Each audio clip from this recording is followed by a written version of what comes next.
আসসালামু আলাইকুম। আমার কাছে এই মুহূর্তে আছে ভিভোর সবথেকে জনপ্রিয় একটা মডেল এই মুহূর্তে, এবং এটা হচ্ছে ভিভো Y29।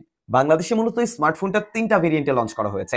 একটা হচ্ছে 6 জিবি 128 জিবি, 8 জিবি 128 জিবি এবং 8 জিবি 256 জিবি। এবং বেশ কিছুদিন পরে এই স্মার্টফোনটা নিয়ে কথা বলার মূলত দুইটা রিজন আছে।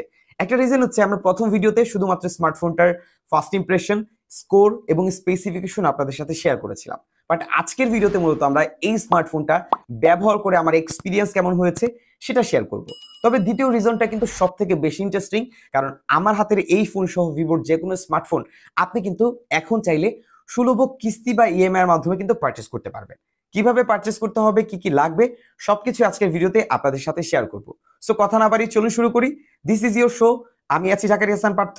Let's begin the show. আজকের ভিডিওর স্পন্সর হচ্ছে সহজ মোবাইল। শুধুমাত্র তারাই কিন্তু এই মুহূর্তে দাঁড়িয়ে ভিভোর সবগুলো স্মার্টফোনের সাথে কিস্তি বা ইএমআই ফ্যাসিলিটিস দিচ্ছে। তাদের কিছু সিলেক্টেড শপ রয়েছে যেগুলোর লিস্ট আমি আমার ভিডিও ডেসক্রিপশন বক্সে দিয়ে রাখবো, তাই সেখান থেকে চেক আউট করে দেখে নিতে একদমই ভুলবেন না। এবং এই স্মার্টফোনটা যদি আপনি পারচেস করতে চান কিস্তির মাধ্যমে, আপনাকে 3টি ডকুমেন্ট শো করতে হবে, যার একটির মধ্যে রয়েছে এনআইডি কার্ড, এবং দ্বিতীয় হচ্ছে জব আইডি কার্ড, এবং তৃতীয় হচ্ছে আপনার গ্যারান্টারের এনআইডি কার্ড। তবে আপনি যদি বিজনেস করে থাকেন তাহলে কিন্তু বিজনেসের ডকুমেন্ট শো করলেও হবে। এবং আপনি এই স্মার্টফোনটা শুধুমাত্র 30% ডাউন পেমেন্ট করে এবং সর্বোচ্চ 6 মাস পর্যন্ত কিস্তিতে কিন্তু খুব ইজিলি নিতে পারছেন। এবং তারা কিন্তু অনেকটা শরিয়া ভিত্তিক কাজ করে থাকে। সো এই ভিডিওর ডেসক্রিপশন বক্সে তাদের ফেসবুক পেজ সহ যাবতীয় সকল তথ্য দেওয়া থাকবে, তাই ডেসক্রিপশন বক্সটা চেক আউট করতে একদমই ভুলবেন না। প্রথমে যদি আমরা স্মার্টফোনটার কথা বলি, স্মার্টফোনটা চুজ করার কিন্তু বেশ কয়েকটা কারণ আমি খুঁজে পেয়েছি। কারণগুলোর মধ্যে স্মার্টফোনটা প্রথমেই দেখতে কিন্তু বেশ সুন্দর লাগছে, এবং সুন্দর দুইটা কালার ভেরিয়েন্টে পাওয়া যাচ্ছে।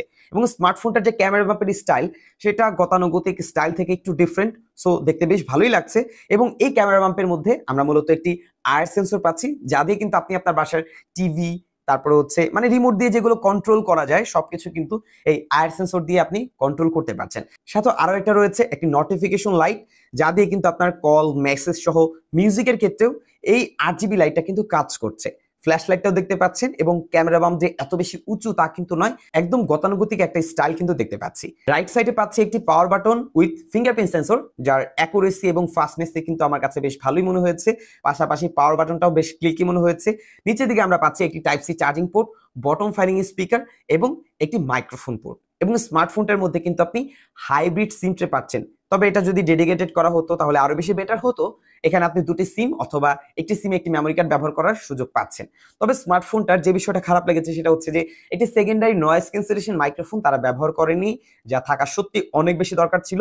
তবে স্মার্টফোনটার মধ্যে কিন্তু ডুয়াল স্টিরিও স্পিকার অফার করা হয়েছে উইথ 400% ভলিউম বুস্টার, যা দিয়ে কিন্তু বেশ লাউড একটা সাউন্ড পেয়েছি। সো সাউন্ড কোয়ালিটিতে কোনো প্রবলেম পাইনি। এছাড়া স্মার্টফোনটার মধ্যে আপনি কিন্তু ওটিএ এই সকল সাপোর্ট পেয়ে যাচ্ছেন, এবং রিভার্স চার্জিং এর ফ্যাসিলিটিসও রয়েছে। হ্যাঁ, আপনি এই ফোন থেকে চাইলে অন্য একটা ফোনে চার্জ করার সুযোগ পাচ্ছেন। সো এই সকল ফ্যাসিলিটি এবং এই ডিজাইনটা আমার কাছে বেশ আকর্ষণীয় লেগেছে। আপনাদের কাছে কেমন লেগেছে অবশ্যই কমেন্ট সেকশনে জানাতে একদমই ভুলবেন না। এই স্মার্টফোনটা যেহেতু 20 থেকে 24 হাজার টাকার মধ্যেই পাওয়া যাচ্ছে, তবে এই দাম বিবেচনায় স্মার্টফোনটার ডিসপ্লেটা সত্যি আপনাকে হয়তো একটু হতাশ করতে পারে, কারণ এই দামে তারা অফার করছে একটা এইচডি প্লাস রেজলিউশনের ডিসপ্লে। হ্যাঁ, এই দামে অন্তত, অনেকে তো অ্যামোলেড ডিসপ্লেও দিচ্ছে, অন্তত ফুল এইচডি প্লাসটা দেওয়া দরকার ছিল। তবে স্মার্টফোনটার মধ্যে আপনি 120 হার্জ হাই রিফ্রেশ রেট পাচ্ছেন, যার টাচ রেসপন্স এবং রিফ্রেশ রেট কিন্তু খুব ইজিলি পুশ করতে পারছিল, যেটা আমরা অলরেডি দেখেছি। ওভারঅল এই স্মার্টফোনটার ডিসপ্লেতেও তারা কিন্তু স্কচ গ্লাসের একটা প্রোটেকশন দিয়ে দিয়েছে। সো নর্মালি যদি এইভাবে পড়ে টরে যায় সেক্ষেত্রে কিন্তু কোনো কিছু হওয়ার সম্ভাবনা থাকছে না। এছাড়া স্মার্টফোনটার ডিসপ্লেটা কন্টেন্ট দেখার ক্ষেত্রে শার্পনেসে কিছুটা ঘাটতি আমি দেখতে পেয়েছি, তবে কন্টেন্টগুলো মোটামুটি কালারফুল ছিল, এবং এটার মধ্যে 1000 নিটস পিক ব্রাইটনেস থাকার ফলে আউটডোরে পর্যাপ্ত ভিজিবিলিটি পেয়েছি। সেক্ষেত্রে আবার কোনো প্রবলেম হয়নি। শুধুমাত্র যদি কমপ্লেন করার কোনো জায়গা থাকে সেটা হচ্ছে এটা ডিসপ্লে রেজলিউশন। সো এখানে ফুল এইচডি প্লাস থাকলে আরো বেশি বেটার হতো। তবে এই স্মার্টফোনটার সব থেকে স্ট্রং পয়েন্ট হচ্ছে স্মার্টফোনটার মধ্যে থাকা এটার ব্যাটারি 6500 mAh। লিটারেলি এই দামের আশেপাশে যতগুলো ফোন আছে কেউ কিন্তু তা অফার করছে না। সো এই জন্য ভিভোকে অবশ্যই সাধুবাদ জানাচ্ছি। সাথে তারা বক্সে একটি 44 ওয়াটের ফ্ল্যাশ চার্জারও দিয়ে দিয়েছে, যা দিয়ে অলমোস্ট 80-85 মিনিটের মধ্যে স্মার্টফোনটাকে ফুল চার্জ করে নেওয়া যায়। সো এটাও কিন্তু একটা প্লাস পয়েন্ট। আর এই স্মার্টফোনটা আমি লিটারেলি খুব ভালোভাবে ব্যবহার করতে পেরেছি। আপনি যদি নর্মালি স্মার্টফোনটা ব্যবহার করেন তাহলে কিন্তু প্রায় 2 দিনের মতো একটা ব্যাটারি ব্যাকআপ খুব ইজিলি পেয়ে যাবেন। তবে একটু হেভি ইউজ করলেও, একটু হালকা পাতলা গেম টেম খেললেও সেই ক্ষেত্রেও অনায়াসে 1.5 দিন চার্জিং ব্যাকআপ দিতে পারবে অনায়াসে। কারণ এই স্মার্টফোনটার মধ্যে 6nm বেস করা একটা চিপসেট কিন্তু ব্যবহার করা হয়েছে। আর যেহেতু চিপসেটের কথা বলেছি, আসলে এই দামের আশেপাশে অনেকে মিডিয়াটেকের চিপসেট গুলো ব্যবহার করছে। সো সেখানে কিন্তু স্মার্টফোনটার মধ্যে ব্যবহার করা হয়েছে কোয়ালকম স্ন্যাপড্রাগনের 685, যা 6 ন্যানোমিটার আর্কিটেকচারে বিল্ড করা একটি চিপসেট, যার মেইন ক্লক স্পিড হচ্ছে 2.8 গিগাহার্টজ।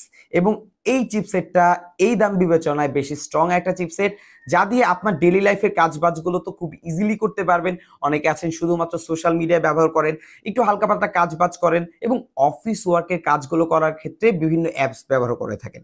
সো এই সকল ক্ষেত্রে কিন্তু এই ফোনটা বেশ ভালোভাবে সাপোর্ট দিতে পারবে। আর স্মার্টফোনটা এই মুহূর্তে আমার কাছে এটার 6GB র্যাম ভেরিয়েন্টটা রয়েছে এবং 6GB র্যাম ভেরিয়েন্ট অনুযায়ী স্মার্টফোনটার মধ্যে খুব ইজিলি 7 থেকে 8টা অ্যাপ কিন্তু খুব ইজিলি একসাথে ব্যবহার করতে পারছিলাম। কোনো অ্যাপ ক্র্যাশ করতে দেখিনি, পুনরায় রিলোড নিচ্ছিল, এই বিষয়গুলো কিন্তু ফেস করিনি। এছাড়া আমি এতদিন ব্যবহার করেছি, এই ক্ষেত্রে র্যাম ম্যানেজমেন্টের ক্ষেত্রে বিশেষ করে কোনো প্রবলেম এখন পর্যন্ত পাইনি। তবে যারা 8GB র্যাম এবং 8GB 256GB ব্যবহার করছেন, তারা তাদের এক্সপিরিয়েন্সটা অবশ্যই একটু কমেন্ট সেকশনে শেয়ার করবেন, কেমন এক্সপিরিয়েন্স পাচ্ছেন। আসলে স্মার্টফোনটার গেমিং এর কথা বলতে গেলে, যদি আমরা বেসিক্যালি গেমিং নিয়ে কথা বলি, স্মার্টফোনটার মধ্যে হালকা পাতলা গেমগুলো তো খুব ইজিলি খেলা যাবে। অফলাইন বিভিন্ন গেম অনেকে খেলে থাকেন সময় পাস করার জন্য, তারা তো খুব ইজিলি খেলতে পারবে। মাঝে মাঝে ফ্রি ফায়ার, ই ফুটবল এই ধরনের গেমগুলো খেলতে পারবে। তবে ই ফুটবল খেলার ক্ষেত্রে হালকা পাতলা মাঝে মাঝে একটু ল্যাগ ফেস করতে পারে, যেহেতু একটা বাজেট সেগমেন্টের প্রসেসর।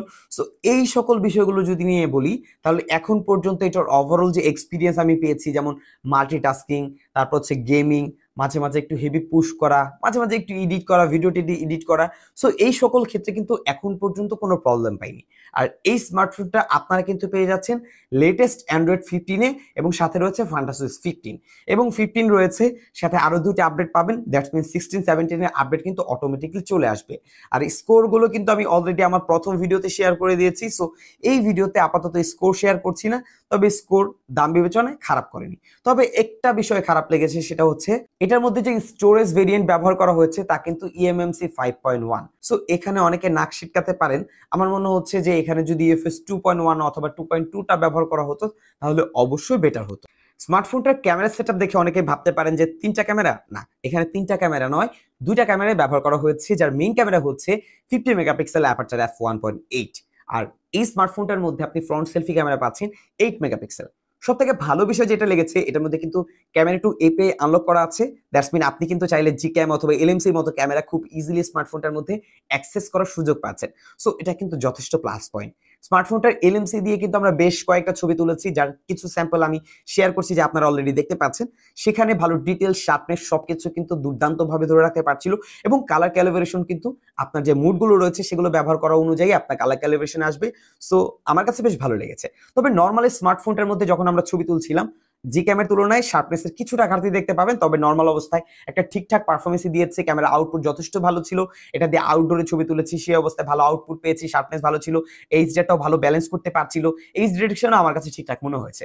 তবে লো লাইটে ছবিগুলো একটু সফট করে দেয় আর নয়েজটা কিছুটা বেড়ে যায়। সো এই বিষয়গুলো কিন্তু আমি একটু ফলো করেছিলাম। পাশাপাশি স্মার্টফোনটার মধ্যে আমরা ভিডিও রেকর্ড করেছি এবং এখানে কিন্তু সর্বোচ্চ 1080 fps এ ভিডিও রেকর্ড করতে পেরেছি।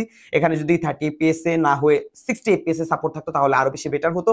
আর এই স্মার্টফোনটার মধ্যে কিন্তু কোনো প্রকার ইএস বা ওআইএস এর সুবিধা থাকছে না। সো যখন ভিডিও করবেন তখন অবশ্যই একটু স্টেবল হাতে ভিডিও রেকর্ড করার ট্রাই করবেন, তাহলে কিন্তু অবশ্যই বেটার হবে। এছাড়া স্মার্টফোনটা দিয়ে ফ্রন্ট ক্যামেরা দিয়ে ছবি তুলেছি, আউটডোরে পর্যাপ্ত ব্রাইটনেস এর সাথে ভালো শার্পনেস ধরে রাখতে পারছিল, সেখানে ডিটেলও ভালো আসছে। পাশাপাশি এটার যে পোর্ট্রেটের পিকচারগুলো সেগুলো দেখতে ভালো লাগছিল। এক্স ডিরেকশন তেমন একটা মিসম্যাচ কিন্তু দেখতে পাইনি। ফ্রন্ট ক্যামেরা কিন্তু আমার কাছে রিয়ার ক্যামেরার তুলনায় আউটপুট মানে যে রেজাল্ট আসার কথা ছিল সেই রেজাল্টের তুলনায় কিছুটা বেটার লেগেছে। তবে লো লাইটে আসলে একটু সফট এবং নয়েজ হালকা বাড়বে, এটা খুবই স্বাভাবিক। সো ভালো আলোতে ছবি তোলার পর্যাপ্ত ট্রাই করবেন, তাহলে কিন্তু এই স্মার্টফোনটা থেকে একটা ভালো আউটপুটে আপনি পেতে যাচ্ছেন। এই স্মার্টফোনটা এই মুহূর্তে 3টা ভেরিয়েন্টে পাওয়া যাচ্ছে। তবে স্মার্টফোনটার মধ্যে যেই ধরনের স্পেসিফিকেশন ব্যবহার করা হয়েছে এটাতে একদম টপ নচ তা কিন্তু নয়। তবে অফিসিয়াল ফোন হিসেবে টপ নচ বলতে পারছি না, তবে অ্যাভারেজে রয়েছে। তবে একটা বিষয় বলতে ভুলে গিয়েছি, সেটা হচ্ছে স্মার্টফোনটার মধ্যে কিন্তু আইপি রেটিং IP64 পাচ্ছেন। That's mean fully water resistant না। সো আপনি যখন ব্যবহার করবেন হালকা পানি ছিটে ফোটায় কিন্তু তেমন একটা প্রবলেম হবে না। সো এটাকে প্লাস পয়েন্টের কাতারেও রাখছে আবার নাও রাখছে, কারণ অনেকে কিন্তু এখন মোটামুটি মানে 69 অফার করছে। সো এটা একটা নেগেটিভ পয়েন্ট হতে পারে অনেকের কাছে। তবে স্মার্টফোনটার চার্জিং ব্যাকআপ, এটার প্রসেসর, রেগুলার লাইফের ইউজ এবং এই সকল বিষয়গুলো বা ক্যামেরা, এই সকল বিষয়গুলো আমার কাছে মোটামুটি ভালোই লেগেছে, একদম খারাপ লেগেছে বিষয়টা এমন না। আর কম্প্রোমাইজ করতে হয়েছে, যেমন সেকেন্ডারি নয়েজ ক্যান্সেলেশন মাইক্রোফোন, কোনো প্রকার ইয়ারফোন পোর্ট পাচ্ছি না, পাশাপাশি এটার ডিসপ্লেটা। সো এই সকল দিক থেকে কম্প্রোমাইজ করতে হচ্ছে।